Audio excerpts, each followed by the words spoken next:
Good evening সবাইকে, welcome back to তানসিস life. অনেক দিন পর আজকে আমরা অনেক রাত্রিরে একবার একটু ঘুরু ঘুরু করতে বেরোচ্ছি। দুবাই টাইম অনুযায়ী এখন বাজে 10:30। কালকে মঙ্গলবার, তো সেই জন্য পুজোর জন্য কিছু জিনিস কিনতে যাচ্ছি। লিফট আসার অপেক্ষা। এই লিফট এখন ছাদ থেকে নামছে, ওয়েট করো, লিফট চলে এসেছে। তো দুবাইতে 10:30 মানে সেরকম কোনো ব্যাপারই নয়, কিন্তু তাও একটা অন্যরকম অভিজ্ঞতা, সব সময়ই ভালো লাগে। এই আমরা দুজনে মিলে বেরিয়ে পড়েছি ঘুরু ঘুরু করতে।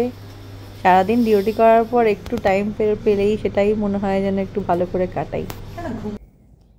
তো লিফট থেকে বেরিয়ে গেছি, এখন আমরা যাচ্ছি টুয়ার্ডস একটা, এখানে তামিল দোকান আছে, অনেক রাত্রি পর্যন্ত এখানে খোলা থাকে। দেখতে পাচ্ছ রাস্তার অবস্থা, মোটামুটি খালি, কিন্তু তাও ভর্তি, মনে হবে না 10:30 বাজে। চলে এসেছি দোকানটাতে। এখানে সব রকম ফল সবজি প্লাস মেনলি ঠাকুরের জিনিসপত্রই পাওয়া যায়। দেখতেই পাচ্ছ সামনে সব সিংহাসন, মালা, ফুল।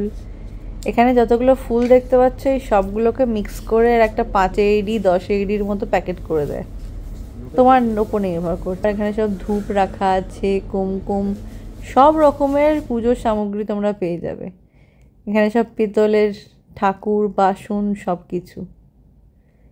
ইন্ডিয়ান মার্কেট এটা একটা, তো সেই জন্য এখানে এক্সো থেকে শুরু করে যাবতীয় ডেলি যার মানে দরকারে যা যা লাগে, উজালা থেকে শুরু করে সার্ফ এক্সেল, এইসব জিনিসগুলো সব জায়গাতে দেখতে পাওয়া যায় না।